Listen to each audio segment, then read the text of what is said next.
Hi everyone. എൻ്റെ പേര് ഗായത്രി. ഞാനൊരു സീനിയർ സൈക്കോളജിസ്റ്റ്, ഒരു എഡ്യൂക്കേഷൻ തെറപ്പിസ്റ്റുമാണ്. 10ലേറെ വർഷമായി എനിക്ക് ഈ ഫീൽഡിൽ എക്സ്പീരിയൻസ് ഉണ്ട്.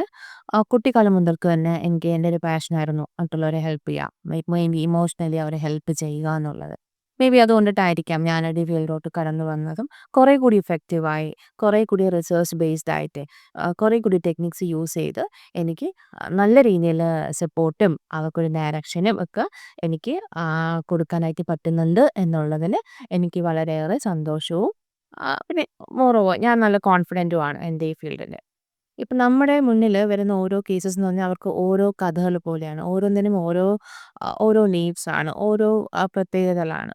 പണ്ട് മുതലും തന്നെ ഇപ്പോഴും തന്നെ അത് ഭയങ്കര ചാലഞ്ചിങ് ആണ്. ആ ഒരു ഇൻഡിവിജ്വലായിട്ട് ഓരോ കാര്യങ്ങൾ നമ്മൾ ടൈലർ ചെയ്യുക എന്നുള്ളത്. അതാണ് നമ്മുടെ പ്രൊഫഷൻ്റെ ഭാഗവും. അപ്പം പണ്ടും അതെ, ഇപ്പോഴും തന്നെ അതൊരു ചാലഞ്ചിങ് ടാസ്ക്കാണ്. ഓക്കെ, അപ്പം അത് നമ്മൾ കൃത്യമായിട്ട് ചെയ്തു ഒക്കെ വരുമ്പോൾ നമുക്ക് വരുന്ന ആളുകൾക്ക് അത് സർവൈവ് ചെയ്യാൻ പറ്റുന്നുണ്ട്, അത് മാനേജ് ചെയ്യാൻ പറ്റുന്നുണ്ട്, അവർ മോർ കോൺഫിഡൻ്റ് ആണ്, അവർക്കൊരു സെൽഫ് ഗ്രോത്ത് വരുന്നുണ്ട് എന്നൊക്കെ അറിയുമ്പോൾ നമ്മൾ ഭയങ്കര കോൺഫിഡൻ്റ് ആയിരിക്കും നമ്മളെ വർക്കിൽ അങ്ങനത്തെ ഒരു ഫീഡ്ബാക്ക് കിട്ടുമ്പോൾ. പിന്നെ മോർ ഓവർ നമുക്ക് നമ്മുടെ സൊസൈറ്റിക്ക് വേണ്ടി കുറേയേറെ കാര്യങ്ങൾ നമുക്ക് ചെയ്യാൻ പറ്റുന്നുണ്ട്. കുട്ടികൾ ഉൾപ്പെടെ അവർക്ക് ചെയ്യാൻ പറ്റുന്നുണ്ടെന്നുള്ളതിലും ഞാൻ ഭയങ്കര ഹാപ്പിയാണ്. നമ്മൾ സ്ത്രീകൾക്ക് നമ്മുടെ പ്രൊഫഷണൽ ലൈഫിൽ ഒരുപാട് ഹേർഡിൽസ് ഉണ്ടാകാം. അതെങ്ങനെ തരണം ചെയ്യണം എന്നുള്ളത് നമ്മൾ തന്നെയാണ് അത് കോൺഫിഡൻ്റ് ആയിട്ട് ഡീൽ ചെയ്യേണ്ടത്. അതിനായിട്ട് നമുക്ക് ചെയ്യാൻ പറ്റുന്ന ഒരു കാര്യം നല്ലൊരു മെൻ്റൽ ഹെൽത്ത് ഫിറ്റ്നസ് നമ്മൾ കൊണ്ടുവരിക എന്നുള്ളത്. ഫിസിക്കൽ ഹെൽത്ത് മാതിരി തന്നെ മെൻ്റൽ ഹെൽത്തും ഇസ് വെരി ഇമ്പോർട്ടൻറ്റ്. അതിനായിട്ട് നമ്മൾ നമ്മുടെ ഇഷ്ടപ്പെട്ട ഹോബീസും നമുക്കിഷ്ടപ്പെട്ട ആക്ടിവിറ്റി എന്തെങ്കിലും നമുക്കിഷ്ടപ്പെട്ട ഒരു കാര്യങ്ങളിലോട്ട് നമ്മൾ എൻഗേജ്ഡ് ആകുക എന്നുള്ളത്. അപ്പോൾ അതിനകത്ത് നമുക്ക് മീ ടൈം എന്ന് പറയുന്ന ഒരു കോമ്പോണൻറ്റ് എപ്പോഴും നമ്മുടെ ഡെയിലി നമ്മുടെ ലൈഫിൽ കൊണ്ടുവരിക എന്നുള്ളത്.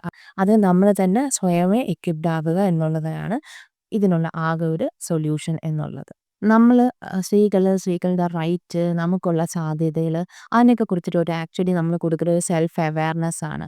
എന്തൊക്കെ സാധ്യതകളാണ് നമുക്കുള്ളത്, അല്ലെങ്കിൽ എന്തൊക്കെ പൊട്ടൻഷ്യലാണ് നമുക്കുള്ളത്, എന്തൊക്കെ മാറ്റം നമുക്ക് സമൂഹത്തിന് ചെയ്യാൻ പറ്റും എന്നുള്ളതിനെയൊക്കെ കുറിച്ചിട്ടൊരു അവെയർനെസ് ആണ് ആക്ച്വലി നമ്മൾ ആദ്യമായിട്ട് കൊടുക്കുക. കാരണം പലർക്കും അറിയത്തില്ല സാധ്യതകളെ കുറിച്ചിട്ടും എനിക്കെന്ത് ചെയ്യാൻ പറ്റും, ഞാനൊരു വീട്ടിൽ ഒതുങ്ങി കൂടുമ്പോൾ അങ്ങനെ അങ്ങ് ആയി പോവുകയാണ് ചെയ്യുന്നത്. പക്ഷെ നമുക്ക് കുറേ കാര്യങ്ങൾ നമ്മുടെ പൊട്ടൻഷ്യൽ വെച്ച് നമുക്ക് ചെയ്യാൻ പറ്റും എന്നുള്ളൊരു കോൺഫിഡൻസും അവർക്കൊരു സെൽഫ് അവെയർനെസ്സും കൊടുത്താലേ നമുക്ക് ഈ എംപവർമെൻറ്റും ആ ഒരു വഴിയിലോട്ടൊക്കെ നമുക്ക് കൂടുതൽ പ്രോഗ്രസ് കൊണ്ടുവരാനായിട്ട് പറ്റത്തുള്ളൂ എന്നുള്ളത്. ഈ ഒരു ഫിനാൻഷ്യൽ സ്റ്റെബിലിറ്റിനെ കുറിച്ചിട്ടും ഫിനാൻഷ്യൽ ഫ്രീഡത്തിൻ്റെ കാര്യത്തിനെ കുറിച്ചിട്ടും what about money and all നമ്മളൊരു ടീനേജിലോ അല്ലെങ്കിൽ ഒരു കുട്ടി ജോലിക്ക് പോകുമ്പോഴോ അല്ല കൊണ്ടുവരേണ്ടത്.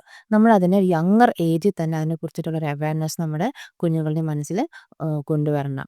എന്ന് വെച്ചാൽ ഫ്രം ദ ഇയർ ഓഫ് 3 തൊട്ട് നമുക്കത് കൊണ്ടുവരാം എന്നുള്ളതാണ്. അപ്പോൾ അതാത് ഏജിന് അതാത് രീതിയിലുള്ള കാര്യങ്ങൾ വേണം നമ്മൾ ഇൻട്രൊഡ്യൂസ് ചെയ്ത് പോകാൻ. ഫോർ എക്സാമ്പിൾ ഇപ്പോൾ ഒരു 3 വയസ്സുള്ളൊരു കുട്ടിയെടുത്ത് ഇമ്പോർട്ടൻസ് ഓഫ് മണി, എവിടെ നിന്ന് കാശ് കിട്ടുന്നു, എവിടെ നിന്ന് നമ്മൾ സാധനം മേടിക്കുന്നു എന്നുള്ളതും ടീനേജ് ആകുമ്പോൾ അത് കുറേ കൂടി ഒരു പ്രോഗ്രസ്ഡ് ആയിട്ടുള്ളൊരു ഫോമിൽ നമ്മൾ ഇൻട്രൊഡ്യൂസ് ചെയ്യണം. അല്ലെങ്കിൽ അതിനെ നമ്മൾ ആ രീതിയിലോട്ട് കൊണ്ടുപോകണം.